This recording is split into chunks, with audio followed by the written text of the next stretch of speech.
Sound check.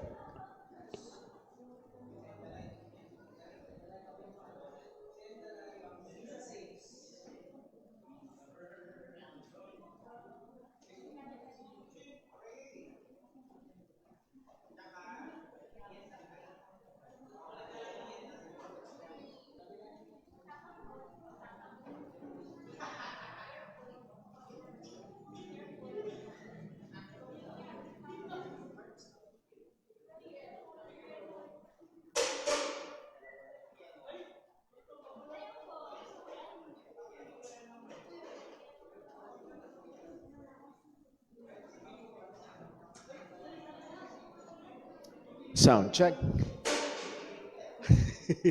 Okay, sa mapagpalang hapon po sa bawat isa sa atin. Welcome po sa Sunday afternoon service dito sa Jesus Christ Baptist Church. At purihin ang pangalan ng Panginoon na tayo ay patuloy niyang pinagkakalooban ng kakayahan at kalayaan upang tayo ay patuloy na makapagdaos ng atin mga gawain ng pagsamba. Purihin ang Panginoon ay kaninang umaga ay medyo marami-rami tayo. And salamat sa Diyos sa ating mga kapatiran na patuloy na nagpapagamit sa Diyos upang mag-anyaya ng mga iba't iba pang mga tao upang makapakinig ho ng salita ng Diyos. So pag-pray ho natin and nawa we as a church ay maging welcoming tayo. Pag may nakita tayong bisita, huwag natin palampasin na ma-shake hands natin sila, ma-welcome natin sila at maiparamdam natin sa kanila na we are very glad that they are here at kasama natin sila sa gawain. Well, before we go to our call and preparation to worship, ay ilan ho munang mga announcements. Gaya ho nung nasabi ho kayo ng umaga, ang ating first batch ng uniform for our Sports Fest ay available na. So kung hindi niyo pa ho na-claim, iniwan ba ni Brother Chad or dinala niya? Nandito, no? So pwede niyo i-claim doon sa likod kung sakaling hindi pa yung first batch. Kung hindi man, ay sa second batch na ho kayo. Kung kayo ho ay nagnanasa na magpagawa pa, even for the ladies, available to for the ladies, please nung ho kasing unang nagtanong sa ladies group chat yata ay halos wala yatang nag-reply. So akala nila walang gusto magpagawa. So pwede ho kayo magpahabol ho doon para lang ho malaman ho namin para ho maisama doon sa second batch at hindi ho maging atrasado. And maganda ho yung quality and pangmatagalan ho yan. And ang atin ho magiging kulay sa darating na Sports Fest ay puti. So hindi masyadong mahirap hanapin yun. Pero I would advise na magbaong kayo ng 3 hanggang 4 hanggang 5 damit na kulay puti dahil sigurado pawis, sigurado alikabok, dumi sa atin hong paglalaro. So pag-pray natin yan, that will be August 26. That's a Monday, that's a holiday. So inaasahan ang ating buong puwersa na sasagupa. Kung di ako nagkakamali, sa ngayon, ang plano na first prize ay hindi na electric pan. Ang first prize ngayon ay isang bagay na magiging gamit sa church. And that is a 4 wireless microphones. 4 na wireless na microphones na ilalagay ho doon yung pinaka-hub. So, nung kasing nakaraan ho, ay kinausap ko si Brother Jay. Brother Jay, kailangan nyo ba ng electric pan? Marami na din daw sila nun. Tayo rin, marami din tayo nun. Kailangan nyo ba ng rice cooker? Well, hindi daw nila kailangan. Tayo, meron ng rice cooker. Water dispenser? Meron din sila, meron din tayo.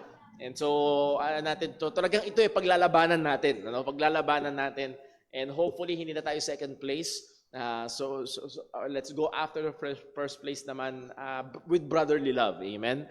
With brotherly love. So yung siko, lagyan mo ng brotherly love ng kaunti. Biro lang. Well, again, before that, ay magkakaroon, wait for yung ating sign-up sheet para ho sa mga sports category. Lalo na ho yung mga pang badminton, chess, yung mga marami na gustong lumaro. Pero isa lang o 2 lang ang ating kailangan representative. Magkakaroon ho tayo ng in-house competition para malaman ho natin. Siguro yung badminton, mag-i-schedule tayo, uupa tayo sa labas ng badminton court para talagang fellowship na rin tayo. Tingnan natin yan kung magagawa ho natin. And speaking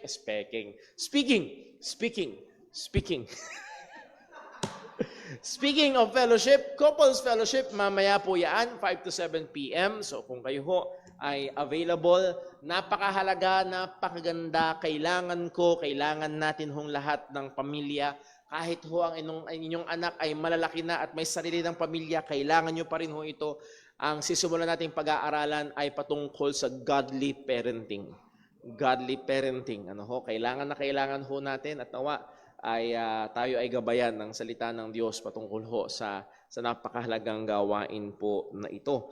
And then also, ang atin hong gawain, July 21, magsisimula ho ang ating Bible class about evangelism. So 5 to 7 p.m. din po yan.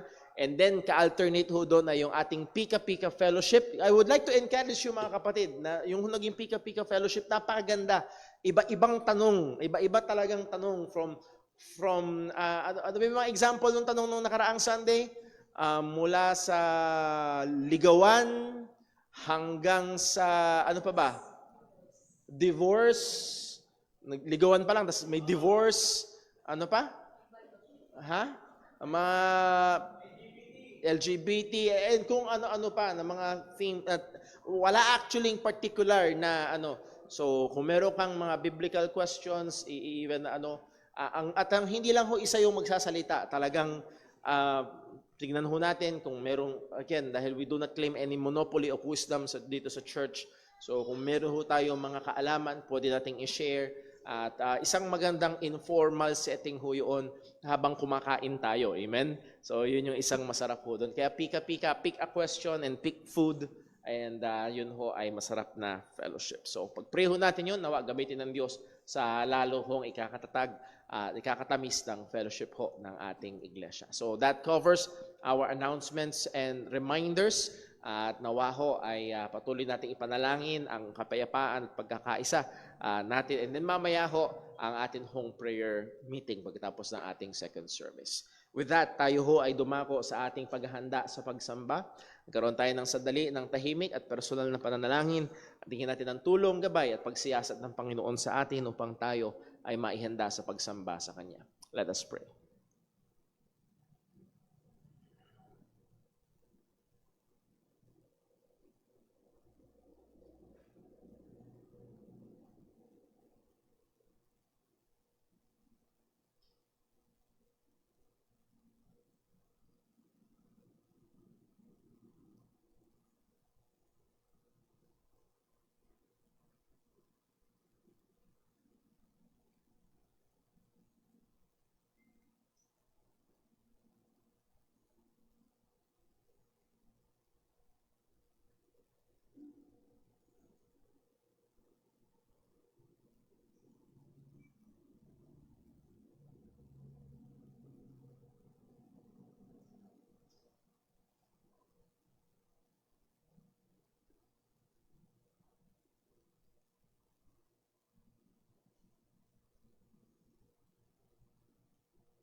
Manalangin po tayo. Panginoon naming Diyos, aming Ama sa langit, patuloy naming luluwalhati ang iyong pangalan. O Lord, we desire to worship you in spirit and in truth. Sapagkat ito ang iyong kalooban, ito, Panginoon, ang iyong hinihingi sa amin ng mga mananampalataya. But also we acknowledge, Panginoon, when we desire to do good, evil is present. So Lord, we desperately need your grace as we seek to worship you. Panginoon, tulungan mo nawa kami. Kami ay labis na nakadepende sa biyaya mo. At nahandito pa rin ang mga kahinaan ng laman, ang kasalanang pinaglalabanan. Nawa, O Diyos, tulungan mo kami. Tulungan mo kaming maging mapagbantay at patuloy na sikapin ang aming puso't isipan, O Diyos, ay ilaan para luwalhatiin ka, para purihin ka, para ibigay sa iyo ang katampatang pagsamba. At Lord, sa bawat bahagi na aming gawain ngayong hapon, ikaw po nawa ang gumabay sa pagbabasa ng iyong salita, sa pangangaral nito, sa pagkakaloob, sa pananalangin. Lord, sa pag-aawitan namin, Panginoon, nawa ang lahat ng ito ay lalo ka naming makilala at lalo naming maluwalhati at mabigyan puri kung sino ka, Panginoon. At Lord, amin pong hinihiling na nawa sa lahat ng ito ay maluwalhati ka, O Diyos, at gayon din ay ikaw pong kumilos patuloy sa buhay ng iyong mga anak upang kami ay baguhin mong patuloy sa wangis ng aming Panginoong Hesukristo. Lord, iba't ibang kalagayan, iba't iba ang sitwasyon ng iyong mga mananampalataya. Gamitin mo po, Panginoon, ang iyong salita na ipapangaral upang patuloy kaming hamunin sa kabanalan at lalo pa, Panginoon, na magkaroon ng kagalakan at ganoon din habang kami, Panginoon, ay lumalakad sa aming paglalakbay sa buhay na ito ng pananampalataya. Ikaw po, Panginoon, ang gumabay, mag-ingat sa amin. Saliksikin mo rin nawa kami sa anumang mga kasalanan, O Diyos, na masumpungan mo sa amin. Patawad, Panginoon, lalo't higit kung ang aming puso ay malamig sa pagmamahal sa iyo. Tulungan mo kami, Panginoon, na maging mapagbantay sa mga ito. Dalangin namin ito lahat sa ngalan ng aming Panginoong Hesukristo. Amen. Stay po tayong lahat at tayo po umawit sa Panginoon.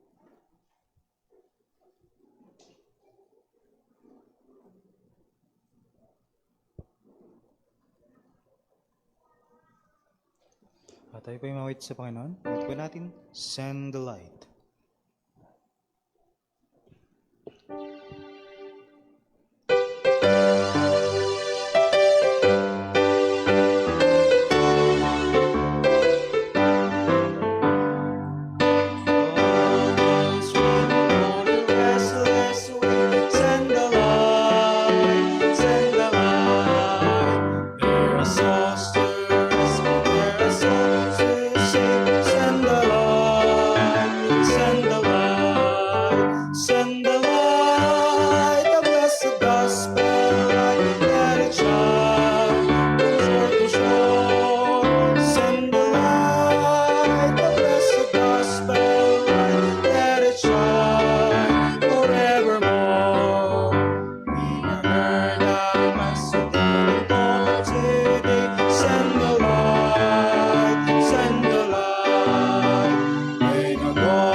Tayo po'y manatili na tayo para po sa ating pagkakaloob.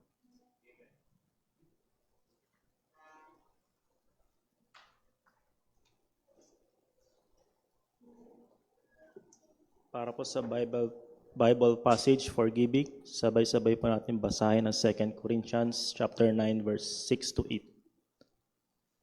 Ready, read.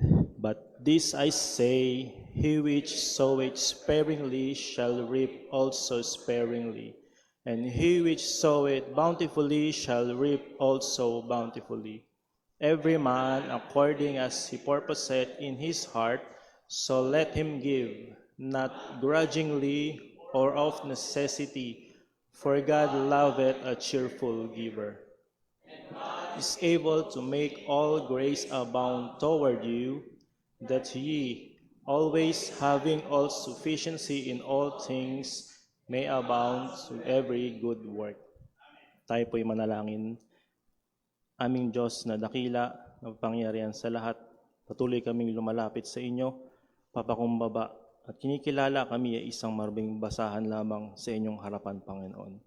Kaya kami lubos na nagpapasalamat sa inyong walang hanggang pag-ibig, Panginoon, dahil binigay niyo ang inyong bugtong na anak, aming Panginoong Hesukristo, Panginoon, na namatay at muling nabuhay, Panginoon, upang kami ay mapawalang sala at ngayon ay aming tagapamagitan, Panginoon, sa inyo. Salamat, Panginoon, sa oras na ito. Bigyan niyo kami ng puso, Panginoon, na pagpakumbaba, Panginoon. Bigyan niyo kami ng malinis na puso sa pagkakaloob, Panginoon. Maraming salamat din, Panginoon, sa buhay na binigay niyo sa amin, Panginoon, upang kami ay mag-glorify ka, Panginoon. Yun ang tanging dahilan, Panginoon, kaya kami ay nabubuhay, Panginoon. Kami ay magbigay ng papuri at papasalamat sa inyo, Panginoon. Sa aming kaloob na malilikom, Panginoon, gamitin niyo ito sa iglesyang ito, Panginoon. Gamitin niyo, Panginoon, sa mga hindi pa nakakakilala sa inyo at mapalawak pa, Panginoon, ang ebanghelyo, Panginoon. Salamat din, Panginoon, sa oras na ito, Panginoon. Kami ay mag-aaral na inyong salita. Bigyan niyo kami, Panginoon, ng puso. Ihanda niyo, Panginoon, ang aming puso. At alisin niyo, Panginoon, ang mga nagbabagabag sa aming puso, Panginoon. At ang aming sentro ng aming gawain, Panginoon, ay ang pag-aaral ng inyong salita, Panginoon. Wala kaming ibang maitaas, Panginoon, kundi ang inyong dakilang pangalan, Panginoon. Bigyan niyo kami, Panginoon, ng wisdom, ganoon din ang tagapangaral, Panginoon. Itago niyo po siya sa inyong likuran, Panginoon. Ito po ang aming dalangin sa pangalan ni Jesus. Amen.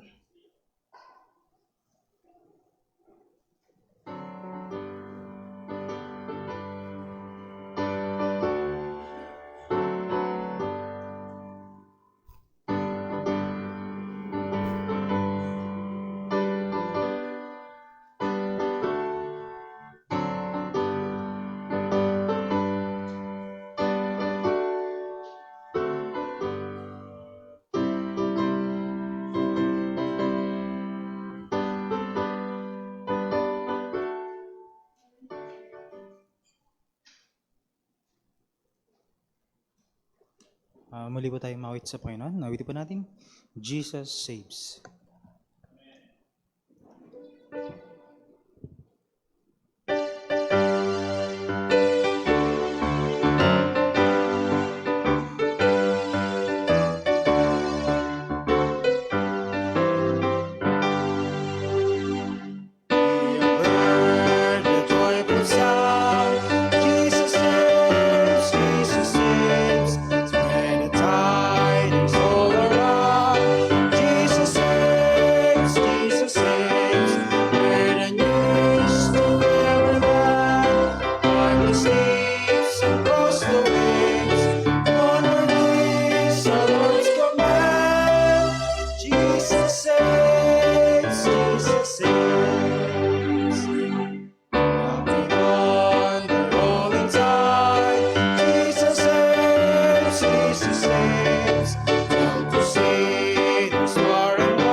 Tayo po'y magsiting lahat para po sa muling pag-awit sa Panginoon. Wipan natin, Yet not I, but through Christ in me.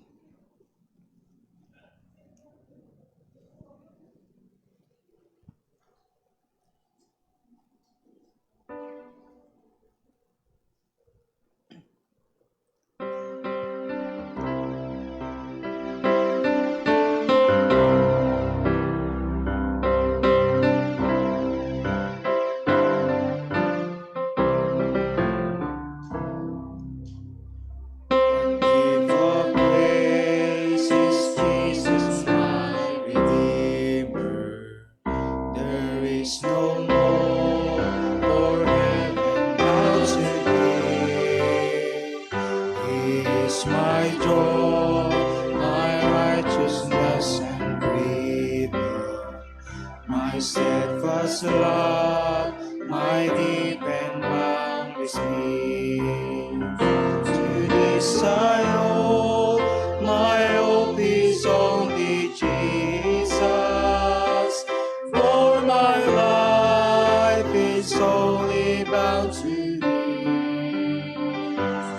Oh, how strange and divine, I can sing all is mine, yet not I, but through Christ in me.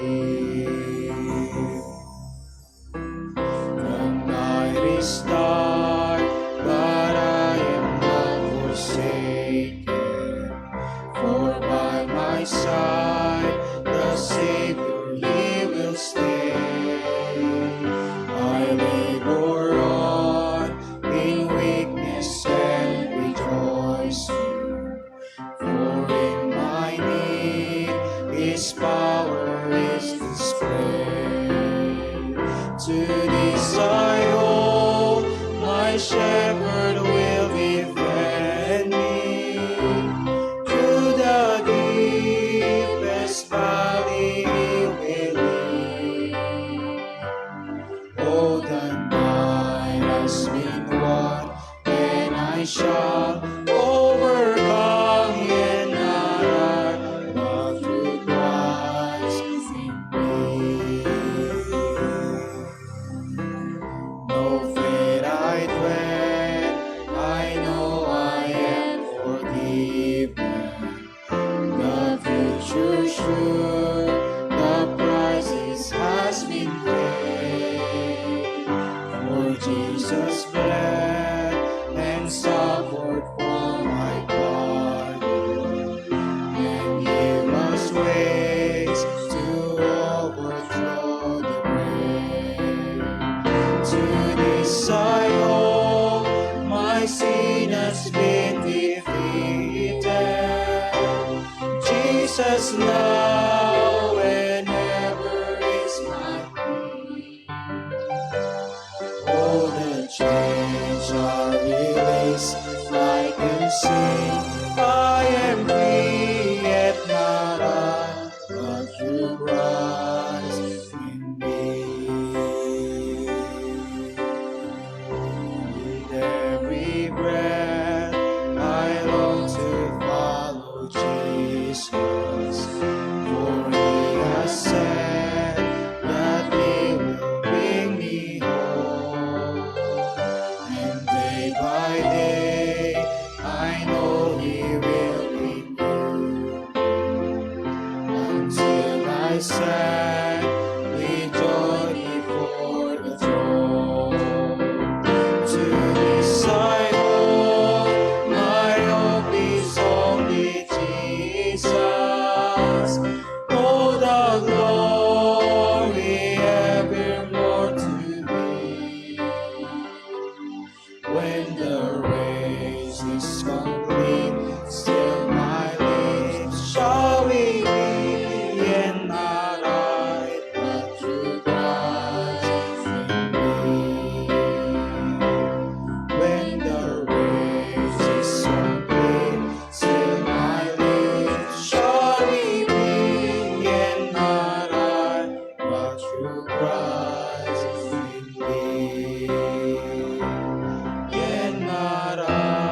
nakatayo para po sa pagbasa ng salita ng Diyos.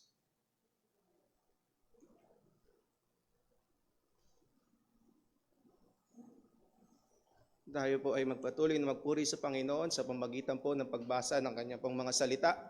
Ito po ay manggagaling po sa aklat po ng mga gawa, chapter 15 verses 33 to 41 at sa chapter 16 po verses 1 to 5. Sabay-sabay po nating basahin. Ready, read. Pagkatapos na manatili roon ng ilang panahon, sila'y payapang pinabalik ng mga kapatid sa mga nagsugo sa kanila. Ngunit minabuti ni Silas ang manatili roon. Nanatili sina Pablo at Bernabe sa Antioquia at kasama ng marami pang iba ay nagturo at nangaral ng salita ng Panginoon. Makaraan ng ilang araw, sinabi ni Pablo kay Bernabe, balikan natin at dalawin ang mga kapatid sa bawat lungsod na pinangaralan natin ng salita ng Panginoon. At tignan natin kung ano ang kalagayan nila. Nais ni Bernabe na kanilang isama si Juan na tinatawag ding Marcos. Ngunit iginiit ni Pablo na huwag itong isama sapagkat humiwalay ito noon at mula sa Pamphylia ay hindi na sumama sa kanilang gawain. Nagkaroon sila ng mainitang pagtatalo na humantong sa kanilang paghihiwalay. Isinama ni Bernabe si Marcos at naglayag patungong Cyprus. Pinili naman ni Pablo si Silas at sila'y umalis matapos ipagtagubilin ng mga kapatid sa pag-iingat ng Panginoon. Naglakbay siya sa Syria at Sicilia at pinatatag ang mga iglesia. Nakarating si Pablo sa Derbe at sa Listra. Naroon ang isang alagad na ang pangalan ay Timoteo. Siya'y anak ng isang babaeng Hudyo na mananampalataya at Griego naman ang kanyang ama. Maganda ang patotoo tungkol sa kanya ng mga kapatid sa Listra at Iconio. Nais ni Pablo na isama si Timoteo, kaya't tinuli niya ito alang-alang sa mga Hudyong nasa lugar na iyon, sapagkat alam ng lahat na Griego ang kanyang ama.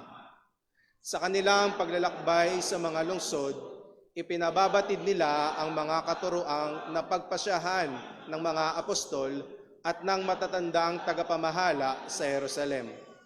Kaya't lumakas ang mga iglesia sa pananampalataya at nadagdagan ang kanilang bilang araw-araw. Purihin po ang ating Panginoon, tayo po umupo.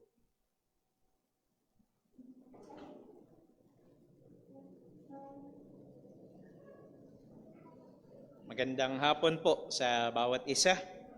Tayo po ay mag-aral ng salita ng Diyos. Ang tinaguriang Prince of Preachers na si Charles Spurgeon ay minsang nagsabi, not only must something be done to evangelize the millions, but everything must be done.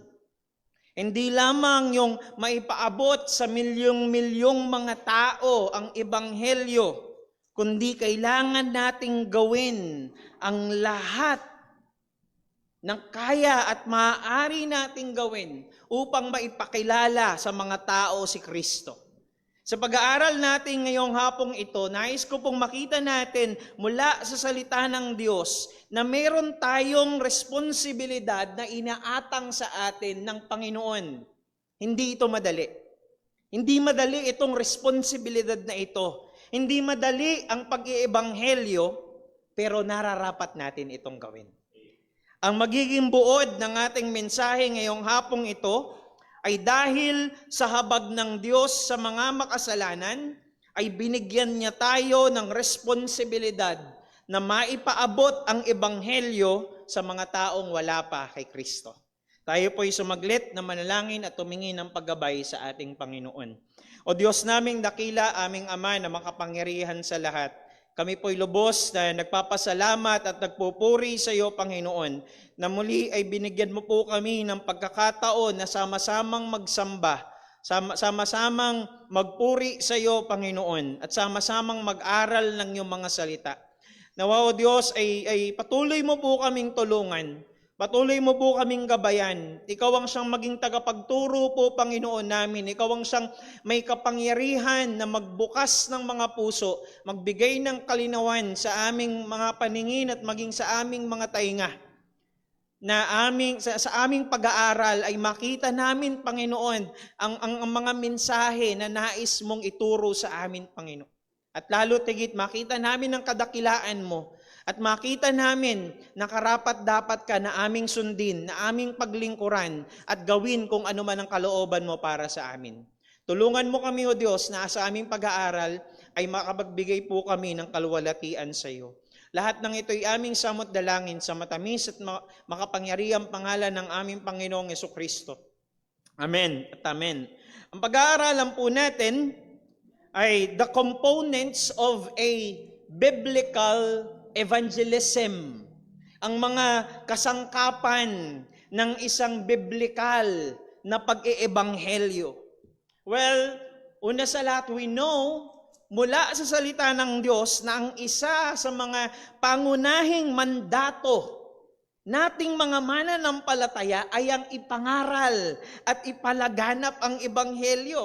Kung babalikan natin sa mga nakaraan nating pag-aaral mula sa pinakasimula ng Book of Acts, ang sabi ng Panginoon sa Acts chapter 1 verse number 8, "But you will receive power when the Holy Ghost has come upon you, and you will be my witnesses in Jerusalem and in all Judea and Samaria and into the end of the earth."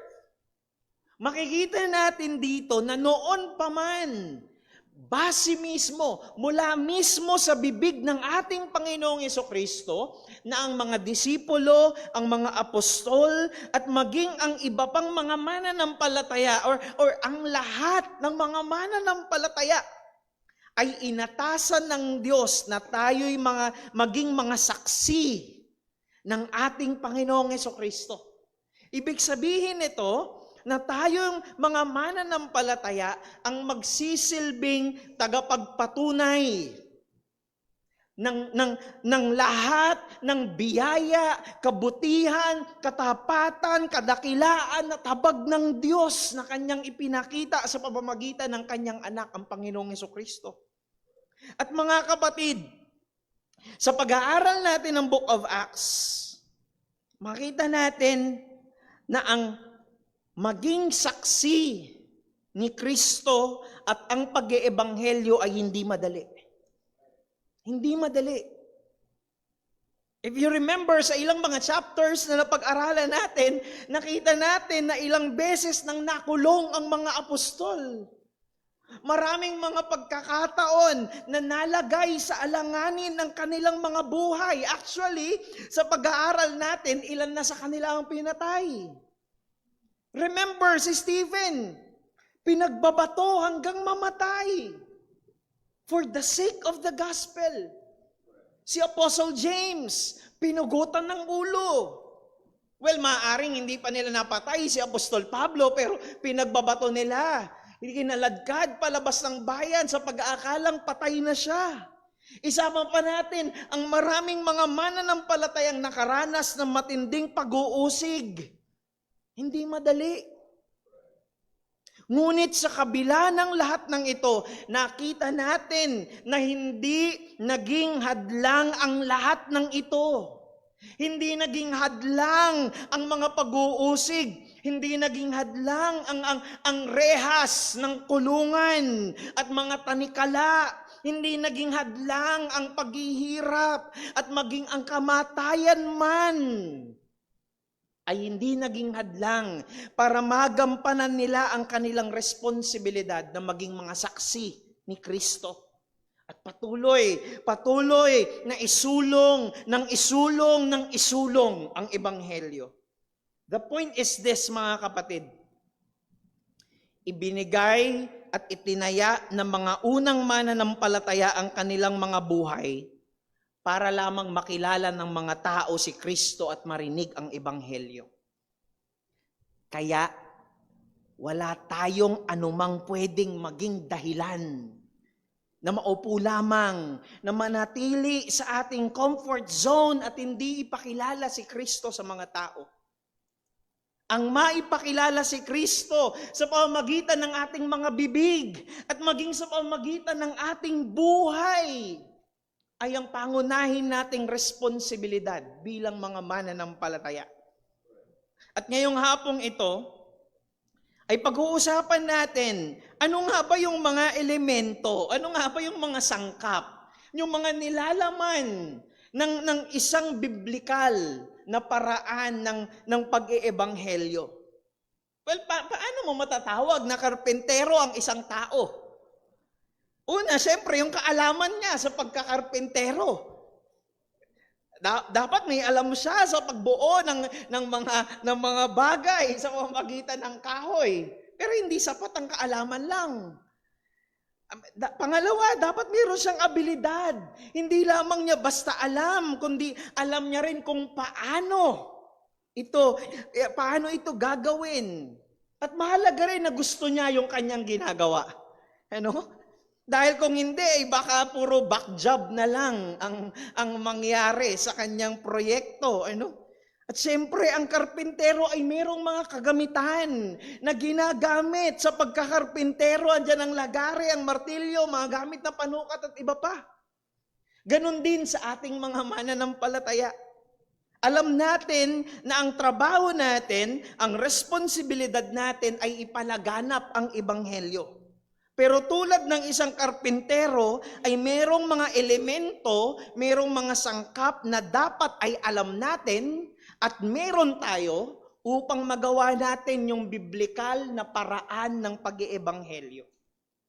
Kung maaalala natin, mula sa nakaraan nating pag-aaral ay nasettle yung issue na sinimulan ng mga Judaizers doon sa Antioch.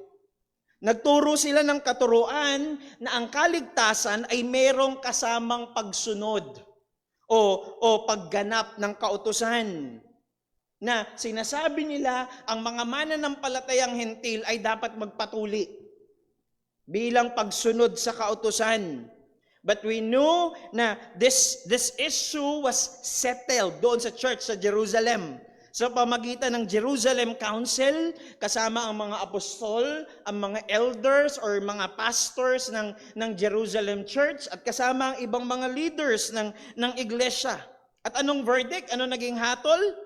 Salvation is not by works or by keeping of the law. Rather, salvation is by grace alone.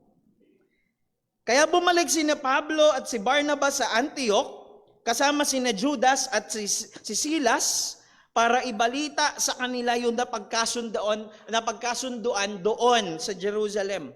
At nung basahin na nila yung letter na naglalaman ng napagkasunduan sa Jerusalem, ang sabi ng Acts chapter 15 verse number 31, and when they had read it, they rejoiced because of its encouragement.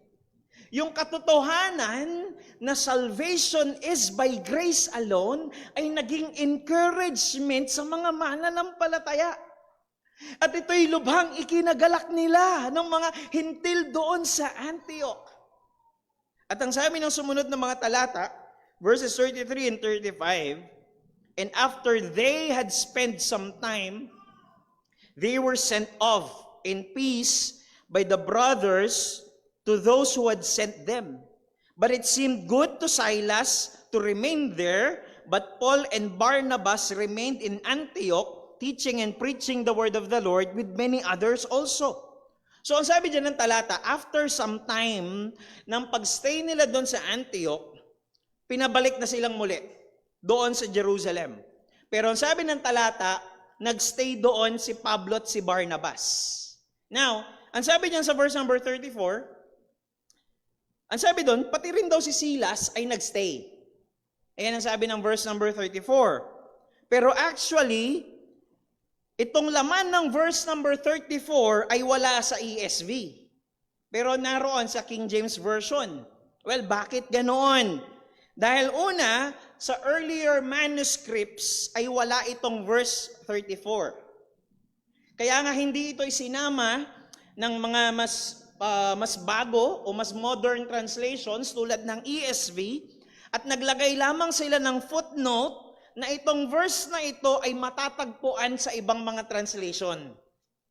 Ang sabi ng ilang mga commentaries ay idinagdag lamang daw ng mga scribes itong verse number 34 para mag-make sense yung mga susunod na talata na pag-aaralan natin. Dahil pag inumpisahan na ni Apostol Pablo at ni Barnabas yung second missionary journey na mapag-aaralan natin mamaya, makikita natin na ang isasama ni Pablo ay si Silas. No? So actually hindi nga naman magme-make sense na kung sakali bumalik na ng Jerusalem si Silas, tapos biglang kasama siya sa second missionary journey. No, biglang kasama siya ni Pablo. Kaya according sa mga commentaries, itong part na ito ay idinagdag ng ilang mga scribes, kaya hindi ito natagpuan sa mga earlier manuscripts. And actually, it makes sense na idinagdag nga lang ito dahil awkward yung verse number 34. Dahil ang sabi doon, sa verse number 34, but it seemed good to Silas to remain there. At pagkatapos, ang sabi ng verse number 35, but Paul and Barnabas remained in Antioch. Mapapaisip ka, bakit hindi na lang pinagsama? Pwede naman na sabihin, but Paul, Barnabas, and Silas remained in Antioch. Isa lang naman yung thought right? Pwedeng pagsamahin. Kaya nga nag-agree ang maraming mga commentaries at mga theologians na ito nga ay idinagdag lamang later on ng mga scribes, though maganda yung kanilang intention, para mag-make sense nga naman, makatulong sa atin na paanong nangyari biglang nandoon si Silas. Mag-make sense yung mga susunod na event, but we can say na wala ito doon sa original scripture. Now, going back sa ating text, nagstay nga sina Pablo at Barnabas sa Antioch at magde-decide nga sila na magkaroon ng pangalawang journey. Natapos yung first missionary journey. Doon from Antioch, umikot sila ng Cyprus, papunta ng Derbe, Lystra, Phoenicia, tapos bumalik ng Antioch. Natapos yon ng pagkabalik nila. Now, ay mag-uumpisa sila ng panibagong journey. At dito natin makikita yung mga components o yung mga elemento, yung mga sangkap ng tama at biblikal na paraan ng pag-iebanghelyo. Unang makikita natin dito is the right passion for evangelism. The right passion for evangelism. Tignan natin, ang sabi ng verse number 36, and after some days, Paul said to Barnabas, yung pagkakagamit po dyan ng some days, dito ay nagpapakita na indefinite, no? Unspecified. Ibig sabihin ay hindi na nabilang kung ilang araw talaga silang nagstay doon sa Antioch after na masettle yung issue. At saka sila nag-decide na humayong muli. Unspecified. Hindi natin alam. Ang sabi ni Pablo, ang sabi niya, let us return and visit the brothers in every city where we proclaim the word of God. So ang sabi ng talata, nag-initiate si Apostol Pablo na tara Barnabas, humayo tayong muli. Balikan natin yung mga lugar na pinuntahan natin. Bisitahin natin yung mga mananampalataya. And of course, alam natin na ang pangunahing pakay ng mga apostol ay ang mag-ebanghelyo. Ipangaral ang ebanghelyo, ipakilala si Kristo. Makikita natin dito, una na merong ganoong klase ng desire, ng kagustuhan, si Apostol Pablo na umalis, na humayo, na ipalaganap ang ebanghelyo. At dahil doon sa passion na yon, doon sa desire na yon, ay nagsisimula ang ebanghelyo, ang pag-iebanghelyo. makikita natin na mayroong ganong klase ng urge si Apostol Pablo na kailangan kong lumabas. Kailangan kong ipalaganap, kailangan kong ipangaral ang ebanghelyo, kailangan kong humayo, kailangan kong maipakilala si Kristo sa maraming tao. But before tayo magpatuloy dyan sa thought na yan, let me just clarify two things. Una, hindi po ibig sabihin nito na kaya gusto niyang umalis ay hindi na masaya si Pablo. Doon sa kanyang iglesia, kaya gusto niya na lang umalis. Hindi po yun ganon. Remember, itong Antioch ay ang kanyang home church.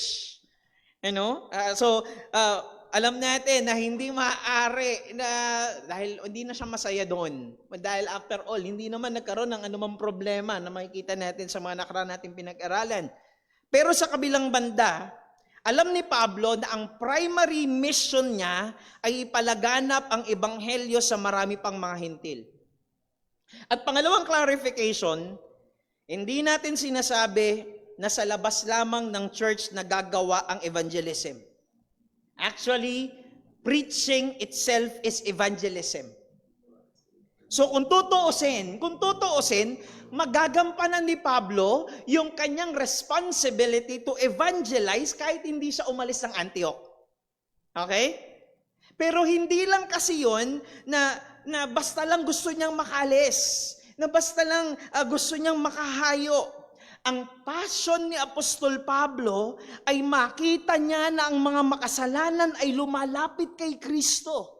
Na ang mga makasalanan ay sumasampalataya sa Kanya, na ang mga makasalanan ay nagsisisi ng kanilang mga kasalanan. At yun yung klase ng passion, ng desire na dapat meron tayong mga mananampalataya. Ang dapat na passion natin, ang dapat na desire natin ay makilala ng tao si Kristo. Ang dapat na desire na nilalaman ng puso natin ay magsisi yung mga tao sa kanilang kasalanan at talikuran nila ang kasalanan. Kaya ko po sinasabi ito mga kapatid, dahil pwede tayong mahulog doon sa maling passion, doon sa maling desire, na gusto lang natin ay basta magawa ang pag-iebanghelyo. Na basta may mashiran ka lang ng gospel. Na basta may ma-soul win ka lang. Para pagbalik mo doon sa church, may maire-report ka, may maititestify ka, may maikikwento ka. Na ginagawa na lang natin itong bagay na ito na wala tayong tunay na pag-ibig at pagmamalasakit sa kaluluwa ng tao, na gusto natin silang tunay na lumapit kay Kristo, na talagang ang passion nila, itong mga taong makasalanan ay magsisi sa kanilang kasalanan. At aamin ako sa inyo mga kapatid, noon sa dati naming iglesia, meron kaming evangelism every Saturday, umaalis kami, nagsasaturate kami ng iba't ibang mga lugar, nagpapamigay kami ng tracts, nagsishare kami ng gospel. Pero sa maraming pagkakataon, aminado po ako, na ginagawa ko na lang yon para hindi ako mapagalitan ng pastor ko pagbalik. Na ginagawa ko na lang yon para matuwa yung pastor ko, na matuwa yung evangelism leader namin, o para masabi ko naubos ko yung tracts. Na ipamigay kong lahat yung tracts na dala-dala ko. At kapag may nashiran na akong isa, okay na yon. Okay na yon. Yung napatanggap ko na, napasabay ko na sa panalangin, okay na yon. Ang ibig sabihin nun para sa akin noon, pwede na akong magmerienda, kumain ng mami doon sa kanto. So yung determination ko ay makapagmerienda ko. Sige na, tumanggap ka na. Yun ang naglalaro sa isip ko. Ang determination ko, matapos na itong lahat, makapag-share na ako ng isa, maubos ko yung tracts ko.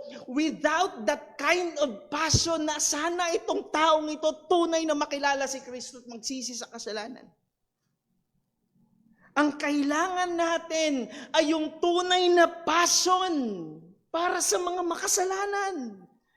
Na tunay silang makakilala kay Kristo, hindi doon sa programa. Hindi doon sa programa.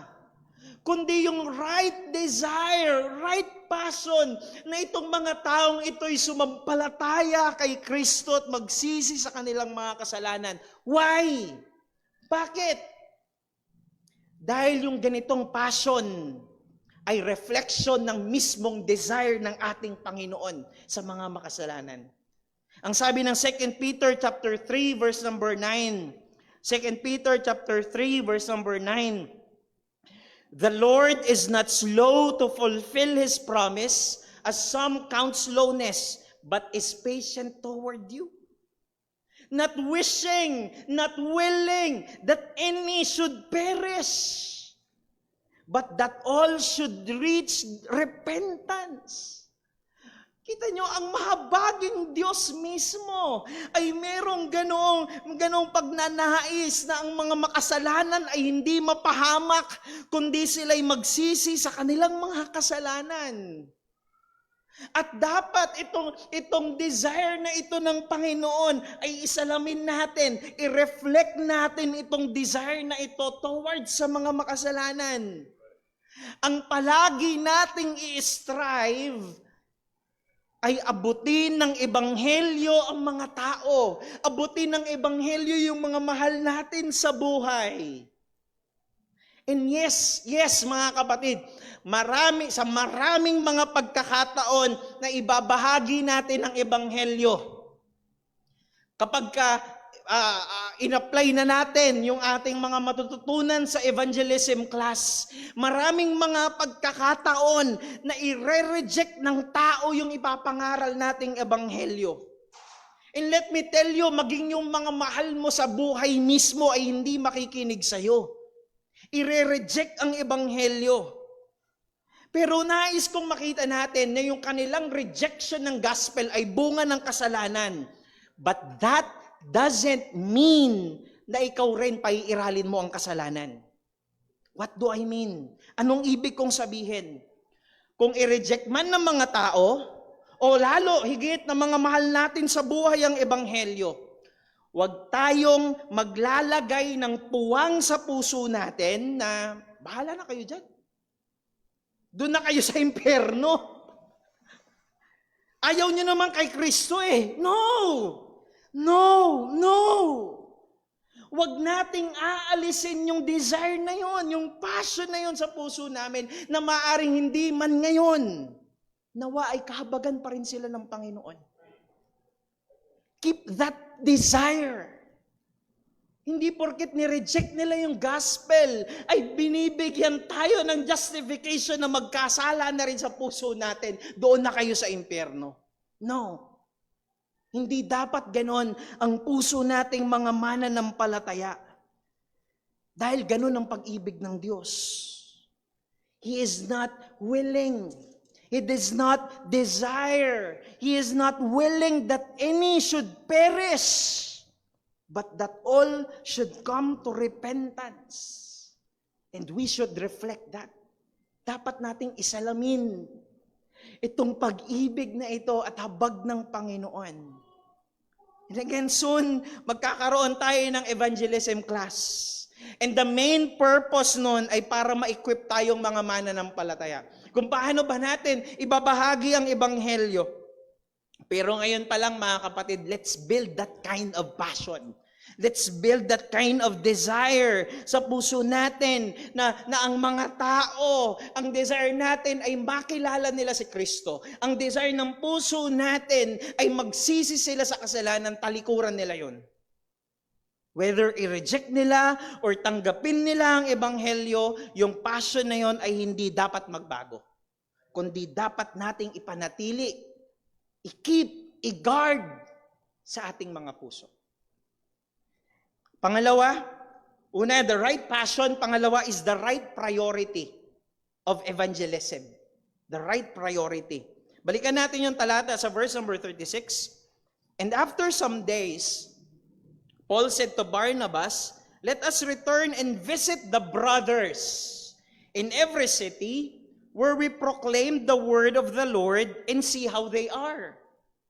Gusto ko pang ma-establish sa atin na ang goal natin for evangelism ay hindi makarami ng masesyaran. Kumbaga, mas maraming mashiran ay more chances of winning. Hindi po ganoon ang goal natin. Ang goal natin, our goal is makilala ng tao si Kristo. At yung mga nakakilala na kay Kristo, ay matulungan natin sila na lumago sa kanilang pananampalataya. Tignan niyo yung ginawa rito ni Apostol Pablo. Ang sabi niya kay Barnabas, balikan natin. Balikan natin yung mga mananampalataya doon sa lugar na mga pinuntahan natin. Take note. Side note lang po ito muna. Maraming pagkakataon dito sa Book of Acts na may encounter natin yung term na the brothers. The brothers. Ang itinutukoy po dyan ay yung mga mananampalataya. Alright? Remember, di ba, nung unang tinawag ang mga Christians, yung mga disipulo sa Antioch, pero nung mga panahon na iyon ay ginagamit pa yon as a derogatory term, pang-asar sa kanila. It was a kind of political term na pang-asar. So hindi pa nila ginagamit yung term na Christians para sa kanilang mga sarili. So makikita natin, pag nabasa natin the brothers, ang pine-pertain dyan, most likely, lalo sa Book of Acts, ay ang mga mananampalataya. Or sa King James yung the brethren. So sabi ni Pablo, balikan natin sila, sabi niya. Balikan natin yung mga kapatid nating mga mananampalataya doon. Why? Dahil yung mga mananampalatayang yon ay mga batang mananampalataya pa lang. Remember, saglit pa lang sila nag-stay doon eh. Tapos lumipat na sila sa ibang lugar, tapos sinuruan nila yon, and then lumipat sa isa pang lugar, and then bumalik ng Antioch.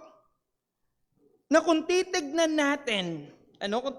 po natin, pwede namang sa iba ng lugar magpunta sina Pablo. Total, ligtas na yun eh. Di ba?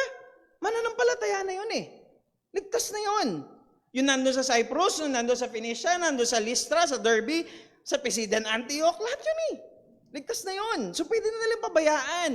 So kung ang goal lang nila ay makarami ng masyesira ng gospel, dapat hindi na sila doon bumalik.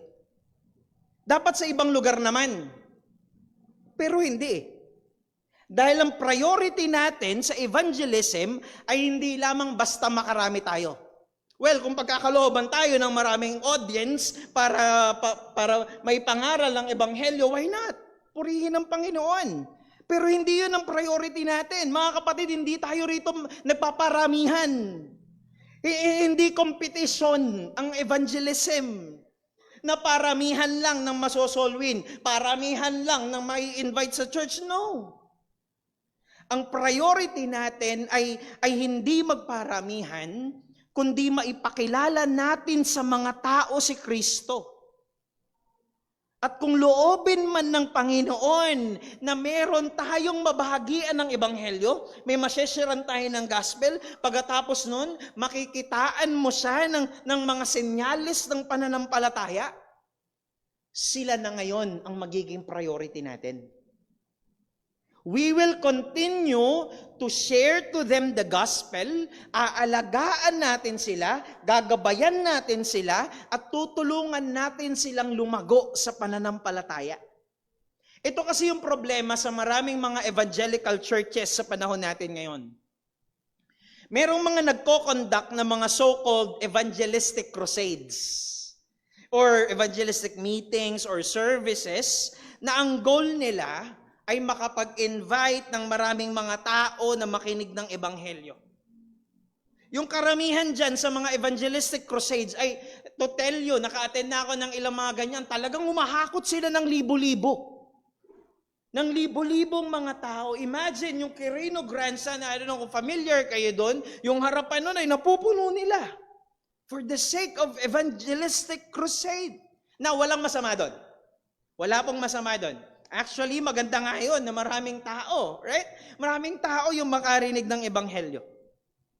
Pero ang problema kasi doon ay kung sakali man na may mga maligtas doon, kahabagan ng Panginoon, pagkatapos doon ang nangyayari ay napapabayaan lang sila. Walang nag-aalaga. Kasi nga, yung malakihang evangelistic crusades, evangelistic services, ang goal lang nila, Mag-invite, ng mag-invite.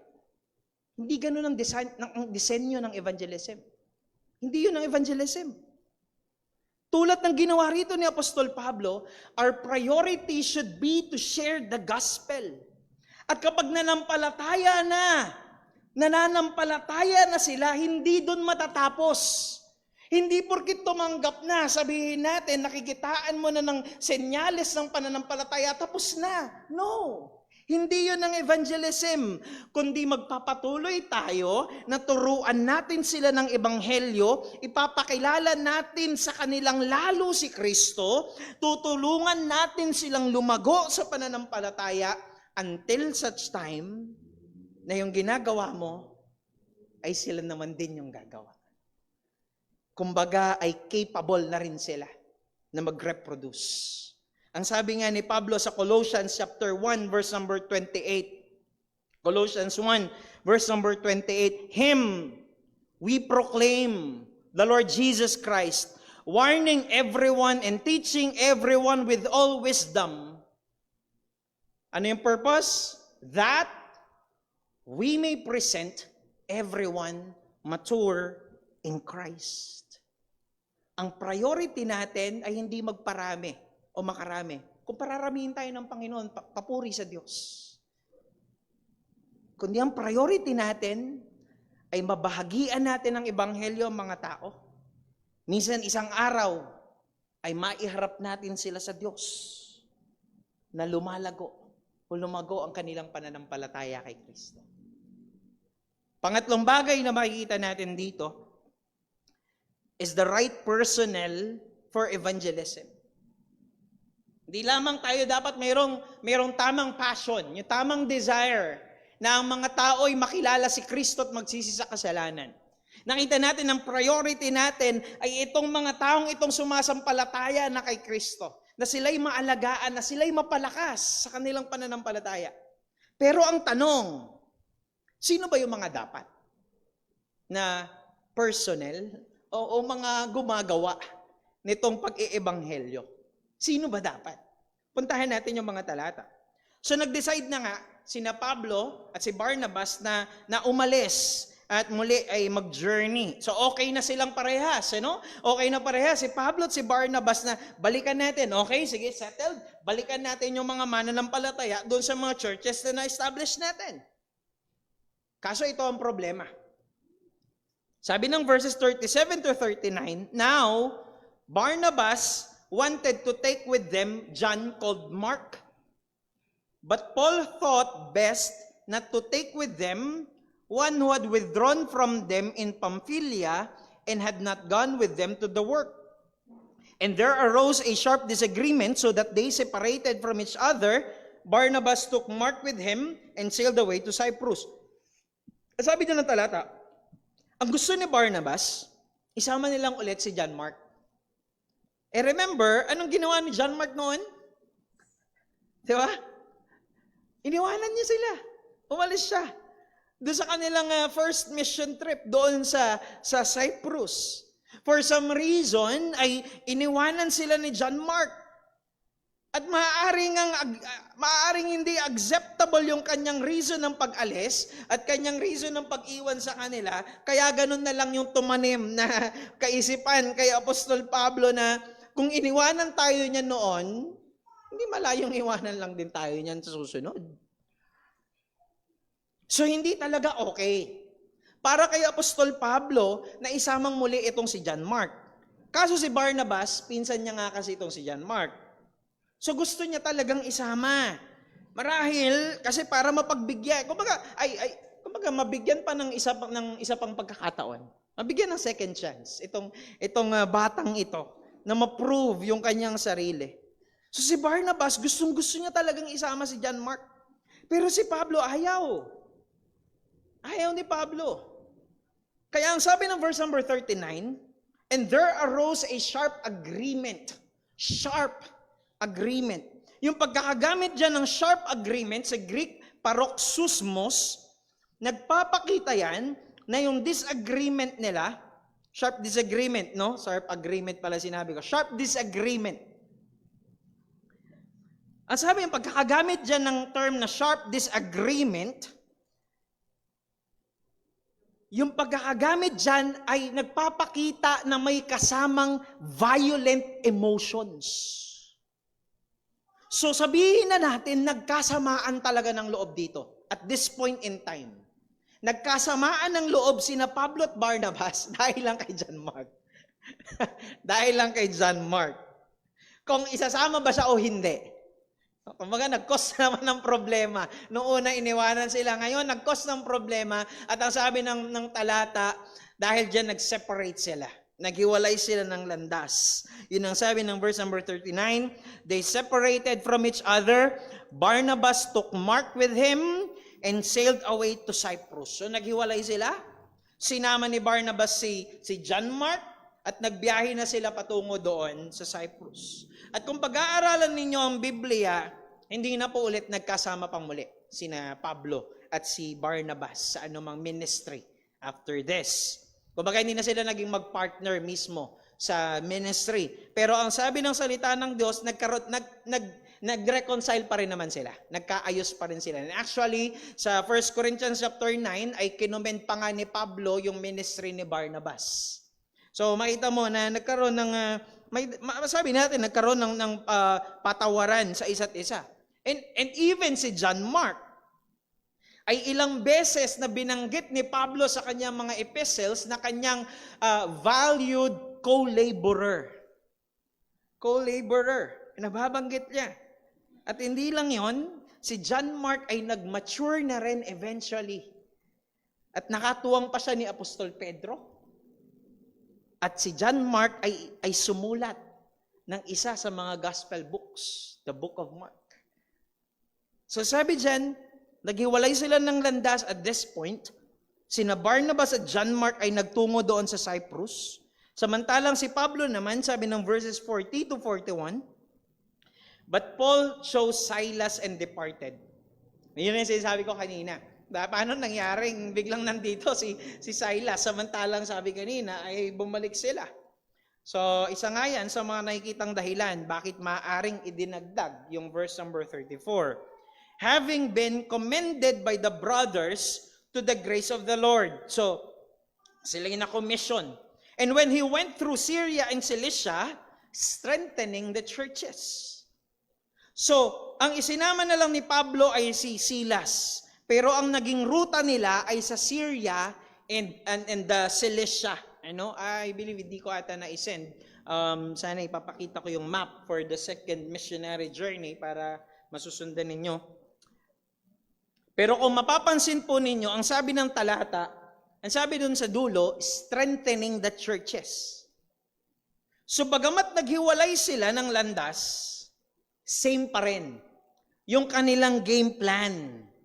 Puntahan yung mga iglesia, yung mga mananampalataya sa mga iglesia na na-establish nila to help them and strengthen them. At ito yung blessing dito mga kapatid. Despite na nagkaroon ng sharp disagreement, o sabihin na natin ay violent disagreement between sa dalawang apostol na ito, ginamit pa rin ito ng Diyos for His purpose. Makikita niyo dyan sa map, na yung broken line, ayan yung naging pinatunguhan ni Pablo. Patungo roon sa Cyprus. At dito sa may gawing kanan, yung Antioch, dyan mag-uumpisa, at pupunta sila ngayon doon sa Cilicia, sa Derbe, and sa Lystra. So makikita nyo, hiwalay talaga sila ng dinaanan. Sina Barnabas ay nag-sail, no? Nagpunta sa kabilang isla, doon sa Cyprus, pero sina Pablo ay land travel. Pero makikita ninyo, yan din naman yung mga churches, yan din naman yung mga lugar na pinuntahan nila noon. So binalikan lang nila muna. No? Dahil yun muna yung kanilang priority for now. Ang blessing dito, makita natin na bagamat naghiwalay sila, ginamit pa rin ito ng Diyos for His purpose. Ginamit pa rin ito ng Diyos para sa ikasusulong pa ng gospel. Paano? Dahil imbes na isa lang, yung missionary journey ay naging dalawa. naging 2 na ngayon. Kumbaga ay lumakas na yung puwersa ng papalaganap ng ebanghelyo. Kita niyo, no? Ganon kadakila yung karunungan ng ating Diyos. Ganon siyang kasoberano na maging yung evil na nangyayari sa mundong ito ay ginagamit ng Diyos para sa kanyang mga layunin.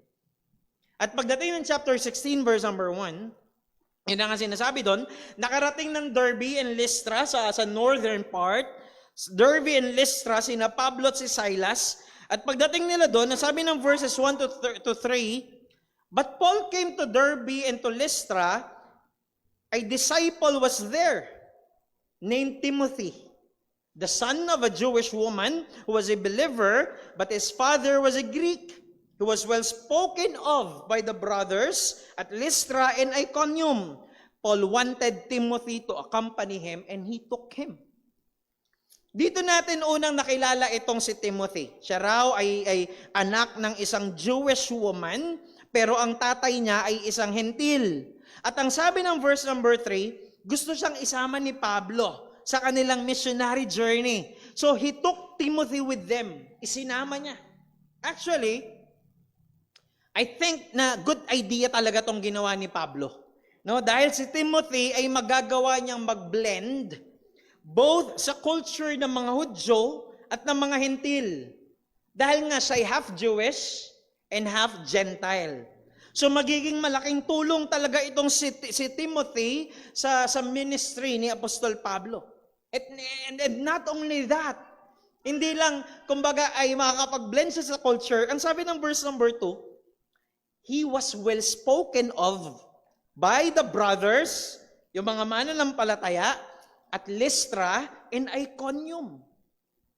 Sabihin na natin, itong si Timothy ay isang mananampalataya na bagamat siya'y isang kabataan pa lang, ay nakikitaan na siya ng maturity, ng kalaguan sa pananampalataya, ng mga good qualities, nakapansin-pansin, maging ng iba pang mga mananampalataya. Imagine, sabi diyan, he was well spoken of.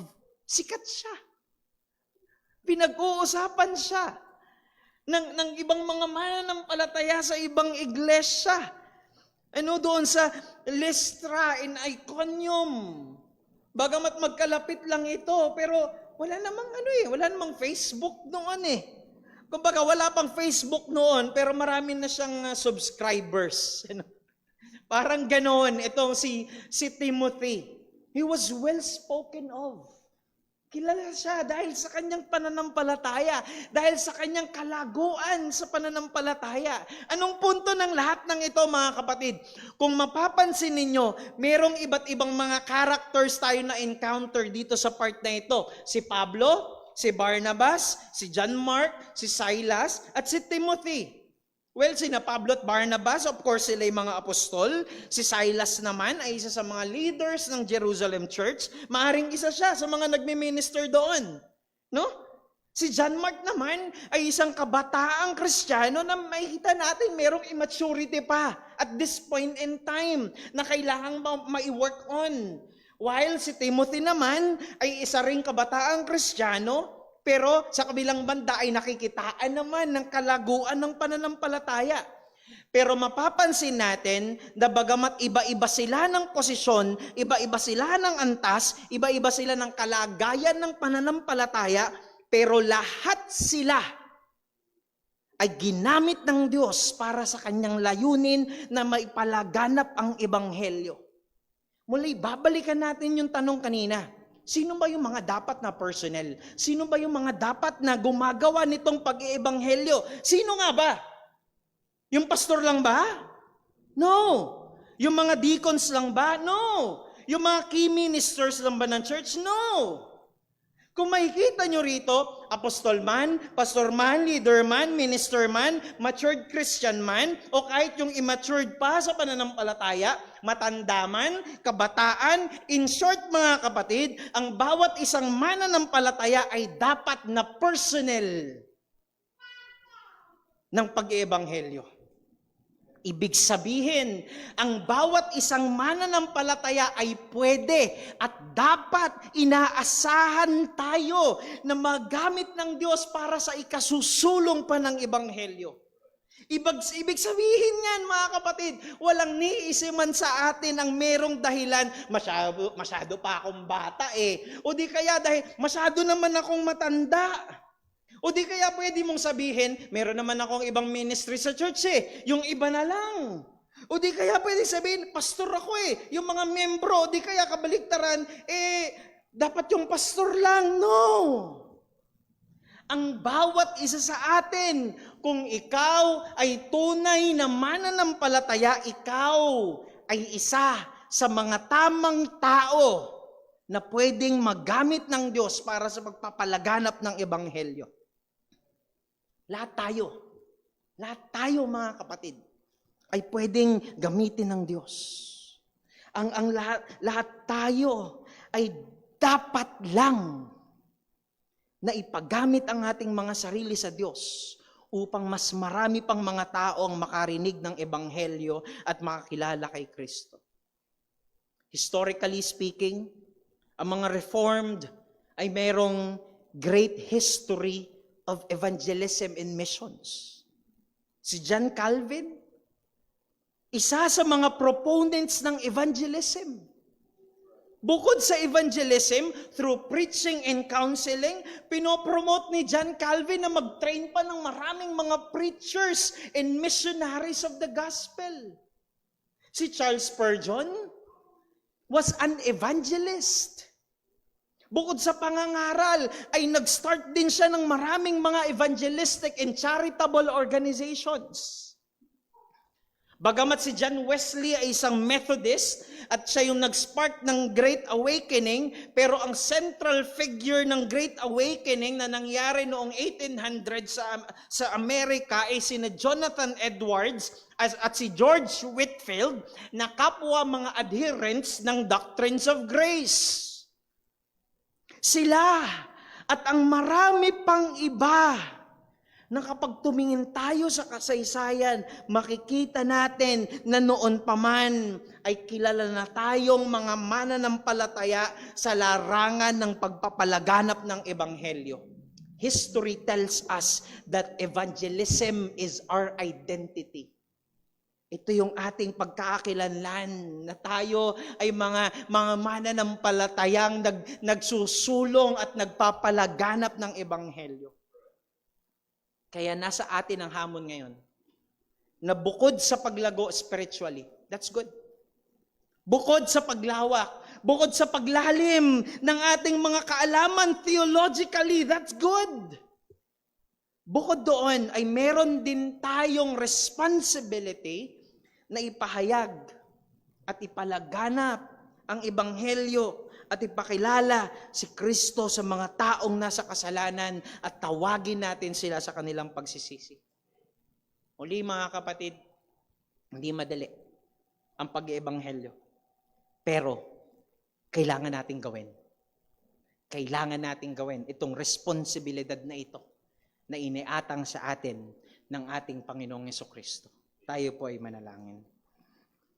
O Diyos naming dakila, aming Ama na makapangyarihan sa lahat.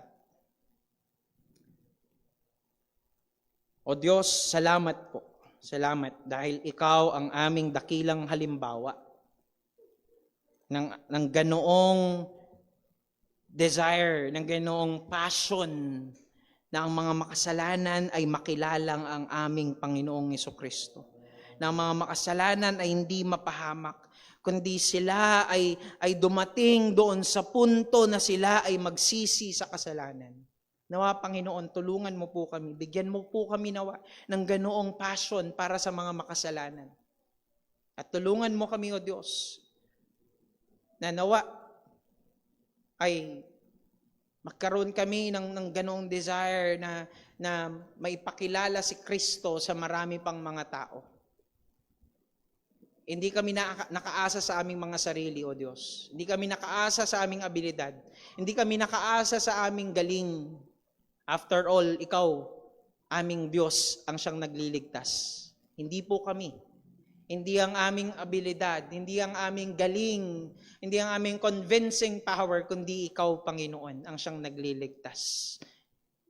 Dalangin lamang namin, Panginoon, ay tulungan mo po kami. Tulungan mo po kami na magampanan itong responsibilidad na ito. Bagamat hindi madali, maaaring maitaya ang aming mga buhay sa aming pagtindig sa Ebanghelyo. Pero ito'y responsibilidad namin bilang mga mananampalataya. Maluwalhati ka, O Diyos, sa iyong mga salita. Mapapurihan ka. Ito po ang aming samot dalangin sa pangalan ng aming Panginoong Jesucristo. Amen. Amen. Tayo pong lahat ay magsitayo at atin pong awitin ang ating pangwakas.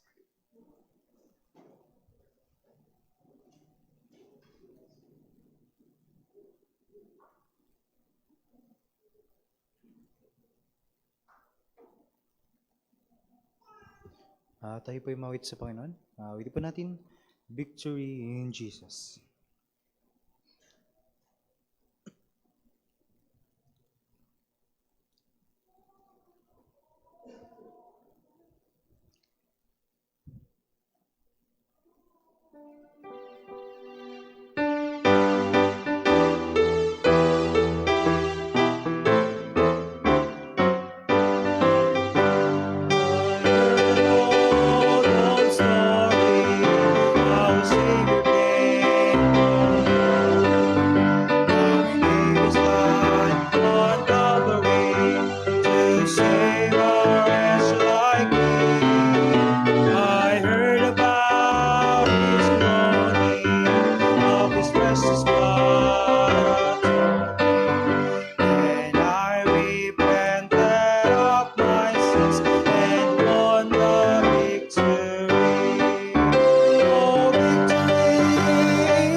Purihin pong pangalan ng Panginoon, napakagandang paalala ho sa atin as we are setting ourselves na simulan yung ating evangelism class, passion, priority, and personal in evangelism.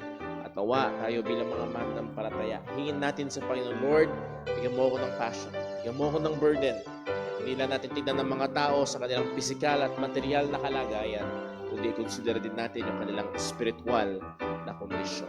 At awa sa ating paghiwa-hiwalay, mga kapatid, ang pag-ibig ng ating Ama, ang biyaya ng ating Panginoong Jesucristo, at ang presensya at kapangyarihan ng Banal na Espiritu sa bawat isa sa atin, naman ang ating ginagawa, ay gawin natin para sa kapurihan ng ating Panginoon. Magandang hapon po, iligtatapos ang ating afternoon service. In 10 minutes ay magre-resume tayo sa ating home prayer meeting. God bless po.